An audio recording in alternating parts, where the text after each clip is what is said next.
এতক্ষণ ধরে আপনারা আমাদের সঙ্গে আছেন, নানা রকম বাচ্চাদের নাচ হলো, গান হলো।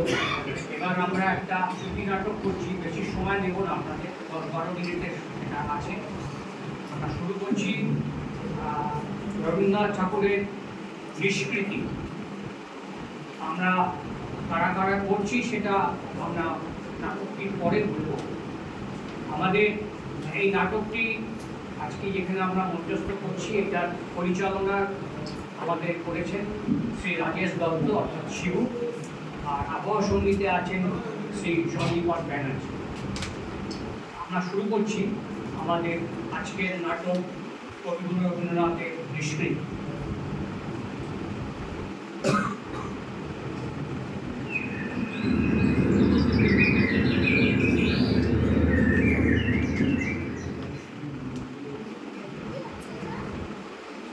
সূর্য, সূর্য, কোথায় গেলে? কোথায়? এই যে, কোথায় যে থাকো তুমি? শোনো, মেয়ের জন্য একটা খাসা পাত্র পেয়েছি আমি। কার কথা বলছো শুনি? কেন, পঞ্চাননকে তুমি চেনো না বুঝি? ওইটুকু তো কচি মেয়ে আমার মঞ্জুলি, বয়সে ওর থেকে 5 গুণ বড়, আর তুমি ওড়িশাতে বিয়ে দেবে? একে তো মেয়ে আমার ভয়েই জড়সড় হয়ে গেছে। না না না, এ বিয়ে আমি কিছুতেই হতে দেবো না। তোমার নাকে কান্না রাখো, একদম নাকে কান্না করবে না। অনেকদিন ধরে খুঁজতে খুঁজতে পঞ্চাননকে পাওয়া গেছে, বুঝলে? সেটা কি তোমরা কেউ একবার ভাবো? ওকে ছাড়লে এমন পাত্র কোথায় পাবো শুনি? কেন, ওই যে কুলি, চাটুর্যেদের ছেলে। আরে বাবা, কুলির নাই বা হলো, যেমন দেখতে তেমনি স্বভাব। জানো তো, দেখলে না চোখ জুড়িয়ে যায়। এবার তো পাশ করে নাকি জলপানিও পেয়েছে। আহা, সোনার টুকরা ছেলে। এক পাড়াতেই তো ওর সাথে হেসে খেলে মেয়ে আমার বড় হলো। কুলিনকে যদি আমি আজই বলি, ও এখনই রাজি হয়ে যাবে। থামো তো তুমি, যত সব রামো রামো। জানো তুমি, ওরা সমাজের সব থেকে নিচু তলার লোক। গলায় পড়তে দিলে কি বামন হয়? স্ত্রী বুদ্ধি কি শাস্ত্রে বলে সাধে? পঞ্চাননের সাথেই আমি ওর বিয়ে দেবো, এই আমার স্ত্রীর সিদ্ধান্ত, বুঝেছো?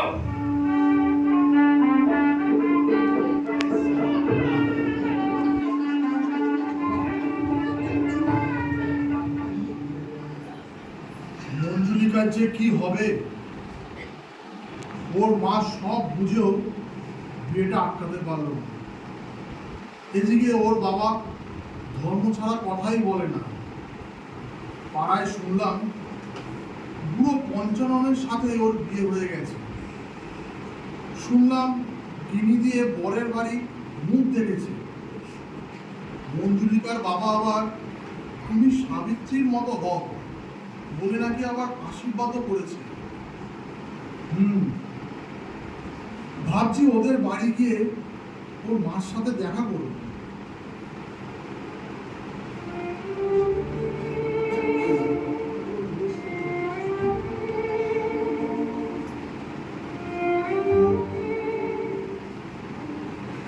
কি হলো?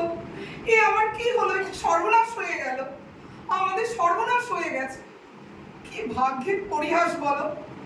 2 মাস যেতে না যেতেই মেয়েটা আমার সিঁদুর মুছে ঘরে ফিরে এলো। আমি কতবার নিষেধ করেছিলাম এখানে বিয়ে দিও না, দিও না। শুনলে না আমার কথা, একদম শুনলে না। এত কাঁদার কি আছে? এত কাঁদার কি আছে? যা ভবিতব্য তা তো হবে। আমি মেয়েটার দিকে তাকাতে পাচ্ছি না। মেয়েটা কাজের ফাঁকে জানালা ধরে বাইরের দিকে চেয়ে থাকে। এই তো 16 বছর বয়স মাত্র। আমার মুখে অন্ন রোচে না। হায় ভগবান, অভয়কে ফেলে তুমি কোথায় থাকো? আমি কিন্তু তোমাকে বলে দিলাম যে যাই নিন্দে করুক আর মরুক, আমি কিন্তু মেয়ের আবার বিয়ে দেবই দেব। দেবে না? আমার মরার পরে তোমরা মায়ে ঝিয়ে একই লগ্নে বিয়ে করো, বুঝেছো? সেই কটা দিন অন্তত ধৈর্য রোধে থাকো। ও কি পাষাণ প্রাণ রে বাবা, স্নেহ মায়া মমতা কিছুই নেই তোমার। আমি পাষাণ সে তো তুমি জানো। আমার ধর্ম আমি করেছি। আমার কাছে সব থেকে বড় হচ্ছে আমার ধর্ম। নদীর পুতুল হলে এতদিনে তো কেঁদেই আমি বলে যেতাম। হুম, আমার বড় ধর্মবীর রে, সবই আমার কপাল কপাল আমার। বোঝাবই বা কাকে? তোমার এই সংসারে মেয়ে আমার দরজা বন্ধ করে ছাতি পেটে শুকিয়ে মরবে? ত্রিভুবনে এর চেয়ে আর অধর্ম কিছু আছে? তোমার পথির শুকনো পাতায় কি কোনো প্রাণ নেই? তোমার দরদি বা কতটুকু সেই একমাত্র ভগবানই জানেন। কথায় আছে না, এ মানুষ হৃদয়ের তাপের ভাপে ভরা মানুষ। জীবন একটা কঠিন সাধনা, বুঝেছ? সে জ্ঞান কি তোমাদের আছে? যাও যাও, বিরক্ত করো না। একটা বই পড়ছি, আমাকে এখন বইটা পড়তে দাও, যাও।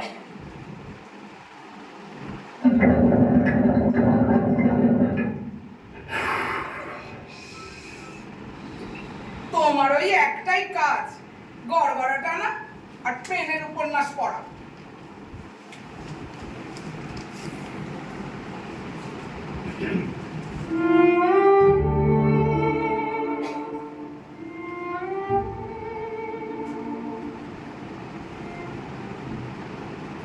আমার জন্য ভেবে ভেবে অসুস্থ হয়ে মাও মরে গেল। এখন আমি কি করব? বড়দাটা পাটনায় থাকে, বড়দি মাদ্রাজে থাকে, আর মেজদিও ফরিদপুরে। বাবাকে নিয়ে কারোর কোনো চিন্তাই নেই, আমাকেই তো দেখতে হবে। বাবা আমার মার হাতে রান্নাই খেত, এখন কি হবে? মঞ্জু, মঞ্জু, এই মঞ্জু, এই যে শোনো, তোমাকে কয়েকটা কথা আমি বলি। আমি ব্রাহ্মণ রাঁধুনের হাতে কিন্তু খেতে পারবো না, আমার ঘৃণা লাগে। তুমি আমার রান্না করবে, বুঝেছো? সকালে ভাত, মাছ, ভাজাভুজি 5-6 রকমের, আর সন্ধ্যেবেলায় রুটি কিংবা লুচি বানাবে, আর তার সঙ্গে পাঁঠার মাংস, বুঝেছো? হ্যাঁ, কিন্তু আজ আমার একাদশী, আজও একই ফর্দ রান্না করতে হবে। এখন আমার অনেক কাজ বাবা, ঘর ঝাড়বো, মুছবো, জামা কাপড় রোদ্রে দেবো, সেটাকে তুলবো, বাঁশকে কাগজ সব সাজিয়ে রাখবো। ময়ূরিকা, তোপা বাড়ির ফর্দ, বয়লানি আর নদীর হিসাব সব ঠিকঠাক করে টুকে রেখেছো তো? হ্যাঁ, করেছি বাবা। তবে একটা কথা কিন্তু তোমাকে বলছি, তোমার মায়ের মতো কাসন্দিও হয়নি, আর পান সাজাটাও কিন্তু হয়নি, বুঝেছো? আগে সারাদিন কি করতে, মায়ের কাছ থেকে ভালো করে শিখে নিতে পারোনি এসব? বাবার কাছে এখন মায়ের স্মৃতি কত মূল্যবান। আমার মায়ের যত্ন যে একবার পেয়েছে তার কিছু কি আর পছন্দ হয়? ওদিকে বাবার আবার বাতের ব্যথাটা দিনকে দিন বাড়ছে। আজকেই পুলিং ডাক্তারকে ডাকতেই হবে, আবার যদি হৃদযন্ত্রের কিছু হয়।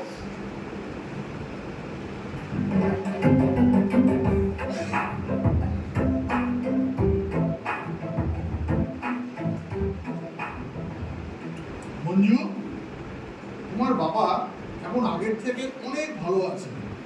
শোনো, আরেকবার ও বেলায় এসে দেখে যাবো। বাবা ভালো হয়ে যাবে তো? আরে যাবে যাবে, তুমি একদম চিন্তা করো না। তুমি বলো তো, আর কত কষ্ট সহ্য করবে? জানো, তোমার মায়ের খুব ইচ্ছা ছিল তোমার সাথে আমার বিয়েটা হোক, কিন্তু ছি ছি ছি, কি যে বলো। কিন্তু আমি যে তোমার মায়ের ইচ্ছেটা পূরণ করতে চাই মঞ্জু। তুমি যদি বলো এখনই আমি বিয়ে করতে রাজি। ইস, না না না। আরে আরে কি হলো কি? আরে ছুটে পালালে কেন? বুঝেছি, শোনো, কাল আসবো। কখন আর না বলতে পারবে না কিন্তু।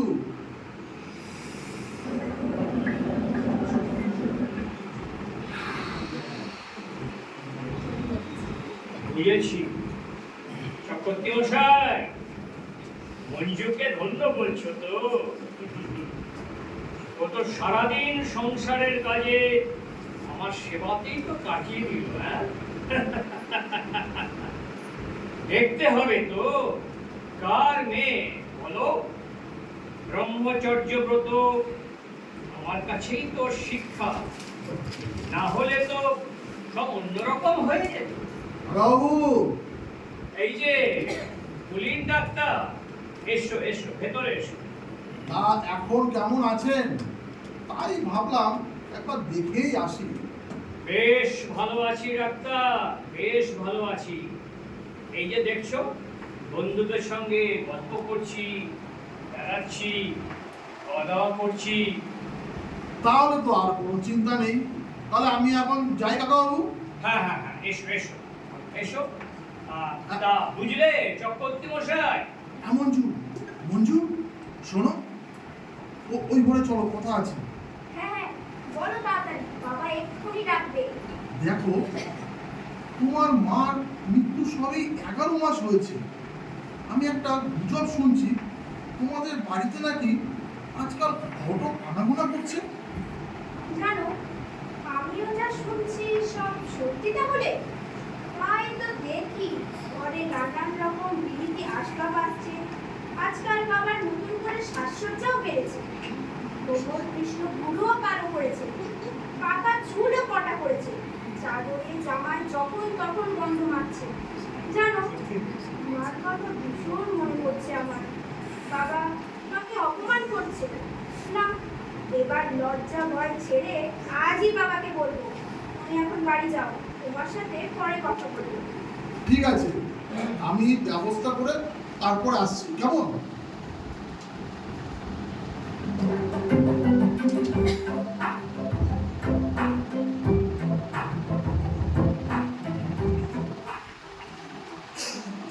বাবা, বাবা, তুমি নাকি বিয়ে করবে? আমরা তোমার ছেলে মেয়ে নাতি নাতনি, তুমি আমাদের সবার মাথায় হেড করবে? সবে মাত্র 11 মাস হয়েছে মা মারা গেছে, তা তুমি মায়ের কথা ভুলে যাবে? তুমি এতই কঠিন? তোমার প্রাণে কি মায়া মমতা বলে কিছুই নেই?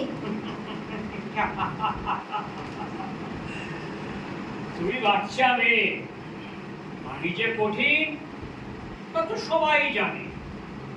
আমার পক্ষে এটা ঠিক, বিয়ে করা একটা কঠিন কাজ।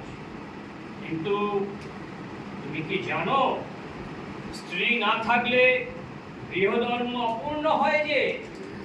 হ্যাঁ, মনু থেকে মহাভারত সকল শাস্ত্রেই তো এই কথাই বলে।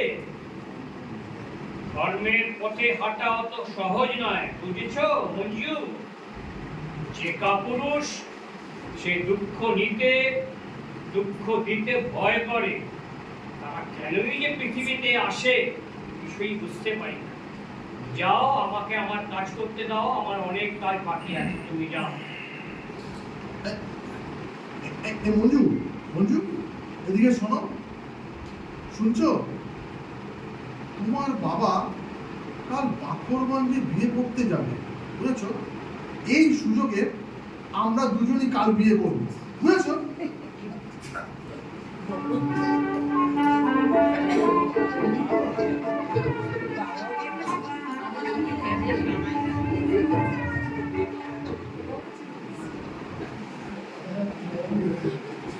মঞ্জুলিকা, মঞ্জুলিকা, মঞ্জুলিকা, বাড়িটা এরকম ফাঁকা ফাঁকা লাগছে কেন? কোনো সাড়া নেই, শব্দ নেই, কোথায় গেল সব? দেখি তো, আমার ঘরটায় একবার দেখি তো। দেখি, টেবিলে একটা চিঠি, কার লেখা? দেখি তো, দেখি, মঞ্জুলিকার চিঠি। শ্রদ্ধেয় বাবা, আমি পুলিনকে বিয়ে করেছি। আজই ফরাক্কাবাদে চলে যাচ্ছি। ওখানে গিয়ে ঘর পাবো। এতদিনে মায়ের ইচ্ছা পূর্ণ হলো। তুমিও আমাদের আশীর্বাদ করো, তুমি আমাদের প্রণাম গ্রহণ করো। এত বড় স্পর্ধা! আমাকে না জানিয়ে পুলিনকে বিয়ে করেছে। তাই তো এই জন্যই এতক্ষণ আমার কাছে ওই বেটা পুলিন ঘুরঘুর ঘুরঘুর ঘুরঘুর ঘুরঘুর করছিল। আমি অভিশাপ দিচ্ছি, ভালো হবে না, ভালো হবে না বলে দিচ্ছি পুলিন, ভালো হবে না, ভালো হবে না।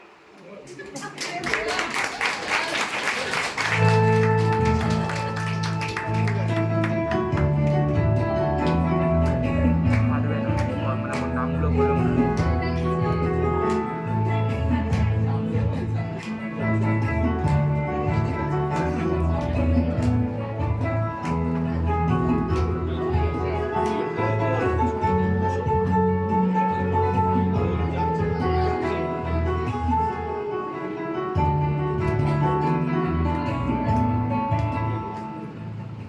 আমরা আমাদের শ্রুতি নাটক এখানেই শেষ করলাম। আমাদের যারা আমাদের এখানে এই শ্রুতি নাটকে অংশগ্রহণ করলেন তাদের নামটা বলি। পুলিনের চরিত্রে অভিনয় করলেন শ্রী রাজেশ দত্ত, মানে আমাদের শিবু। মার চরিত্রে অভিনয় করলেন শ্রীমতী রূপা ব্যানার্জি। মঞ্জুলিকার ভূমিকা অভিনয় করলেন শ্রীমতী ঈশা পাড়া। এবং নিষ্ঠুর বাবার চরিত্রে অভিনয় করলেন